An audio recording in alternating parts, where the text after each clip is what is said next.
जय राम जी की। श्री वाल्मीकि रामायण युद्ध कांड 21वां सर्ग। श्री राम का समुद्र के तट पर कुसा बिछाकर 3 दिनों तक धरना देने पर भी समुद्र के द्वारा दर्शन न देने से कुपित हो उसे बाण मारकर विक्षुब्ध कर देना। तदंतर श्री रघुनाथ जी समुद्र के तट पर कुसा बिछाकर महासागर के समक्ष हाथ जोड़ पूर्वाभिमुख हो वहां लेट गए।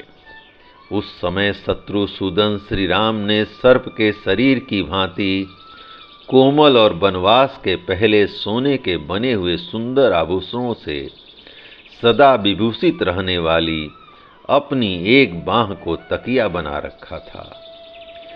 अयोध्या में रहते समय मात्र कोटि की अनेक उत्तम नारियां मणि और स्वर्ण के बने हुए केयूरों द्वारा मोती के श्रेष्ठ आभूषणों से विभूषित अपने कर कमलों द्वारा नहलाने धुलाने आदि के समय अनेक बार श्री राम के उस बांह को सहलाती और दबाती थीं। पहले चंदन और अगरू से उस बांह की सेवा होती थी।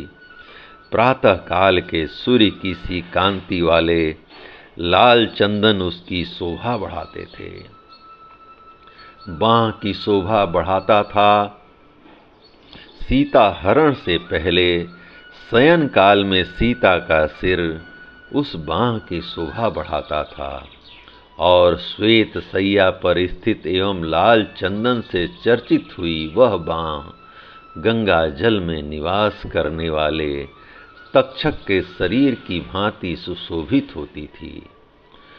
युद्ध स्थल में जुए के समान वह विशाल भुजा शत्रुओं का शोक बढ़ाने वाली और सुहृदों को दीर्घ काल तक आनंदित करने वाली थी।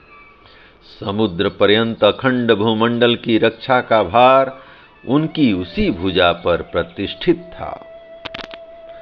बाईं ओर को बार चलाने के कारण प्रत्यंचा के आघात से जिसकी त्वचा पर रगड़ पड़ गई थी, जो विशाल परिघ के समान सुदृढ़ एवं बलिष्ठ थी तथा जिसके द्वारा उन्होंने सहस्त्रों गौओं का दान किया था, उस विशाल दाहिनी भुजा का तकिया लगाकर उदारता आदि गुणों से युक्त महाबाहु श्री राम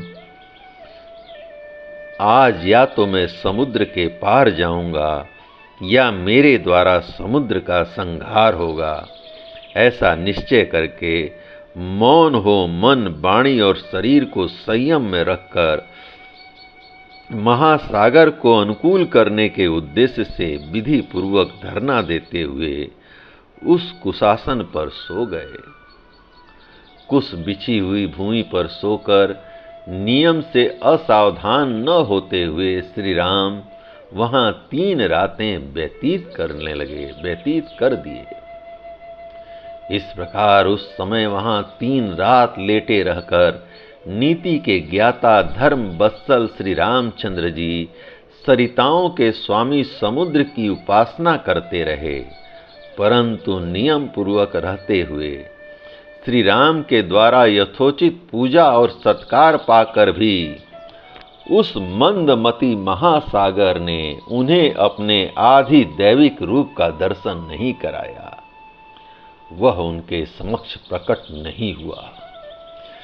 तब अरुण नेत्र प्रांत वाले भगवान श्री राम समुद्र पर कुपित हो उठे और पास ही खड़े हुए शुभ लक्षण युक्त लक्ष्मण से बोले, समुद्र को अपने ऊपर बड़ा अहंकार हो गया है, जिससे वह स्वयं मेरे सामने प्रकट नहीं हो रहा है। शांति, क्षमा, सरलता और मधुर भाषण ये जो सत्पुरुषों के गुण हैं, इनका गुणहीनों के प्रति प्रयोग करने पर यही परिणाम होता है कि वे उस गुणवान पुरुष को भी असमर्थ समझ लेते हैं।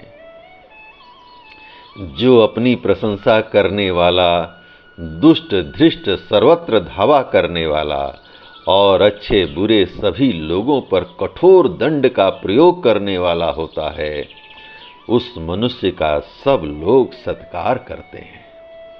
लक्ष्मण, साम नीति के द्वारा इस लोक में न तो कीर्ति प्राप्त की जा सकती है, न यश का प्रसार हो सकता है, और न संग्राम में विजय ही पाई जा सकती है।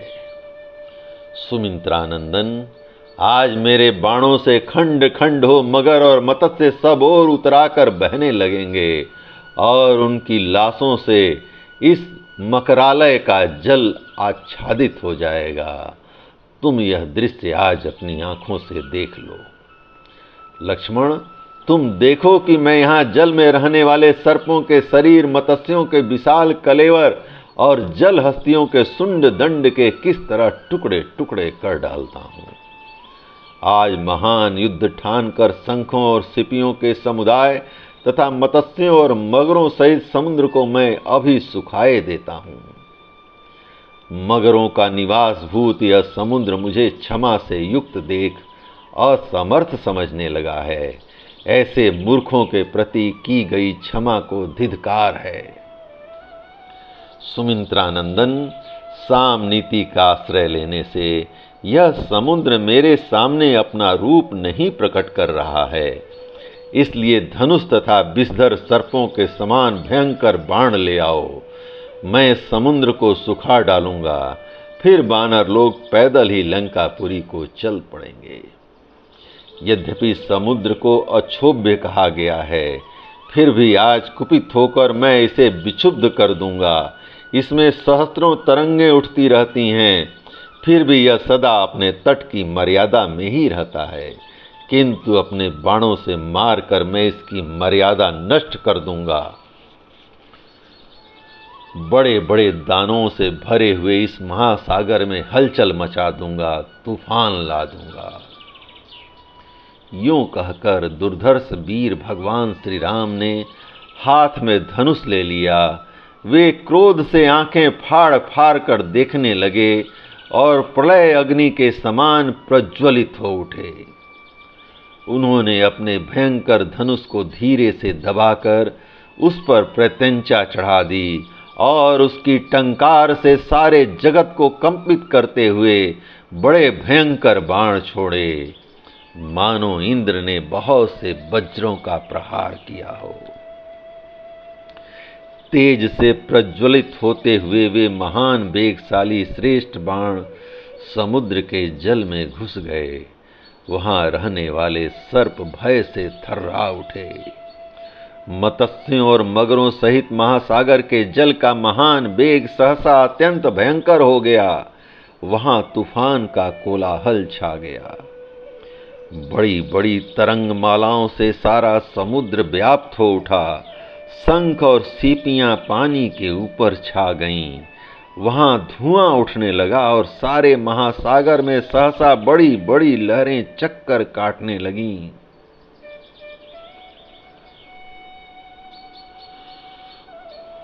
चमकीले फन और दीप्तिशाली नेत्रों वाले सर्प व्यथित हो उठे और पाताल में रहने वाले महापराक्रमी दानव भी व्याकुल हो गए।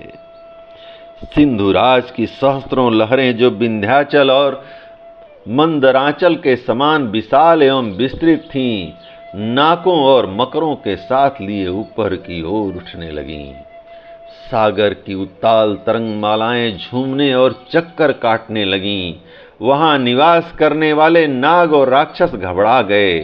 बड़े बड़े ग्राह ऊपर की ओर उछलने लगे तथा वरुण के निवास भूत उस समुद्र में सब ओर भारी कोलाहल मच गया। तदंतर श्री रघुनाथ जी रोज से लंबी सांस लेते हुए अपने भयंकर वेगशाली अनुपम धनुष को पुनः खींचने लगे। यह देख सुमित्रा कुमार लक्ष्मण उछलकर उनके पास जा पहुंचे और बस बस अब नहीं ऐसा कहते हुए उन्होंने उनका धनुष पकड़ लिया। फिर वे बोले, भैया आप वीर शिरोमणि हैं, इस समुद्र को नष्ट किए बिना भी आपका कार्य संपन्न हो जाएगा। आप जैसे महापुरुष क्रोध के अधीन नहीं होते हैं। अब आप सुदीर्घ काल तक उपयोग में लाए जाने वाले किसी अच्छे उपाय पर दृष्टि डालें, कोई दूसरी उत्तम युक्ति सोचें।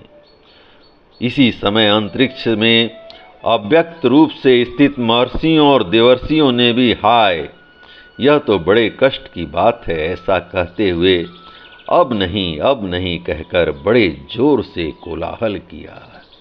जय राम जी की।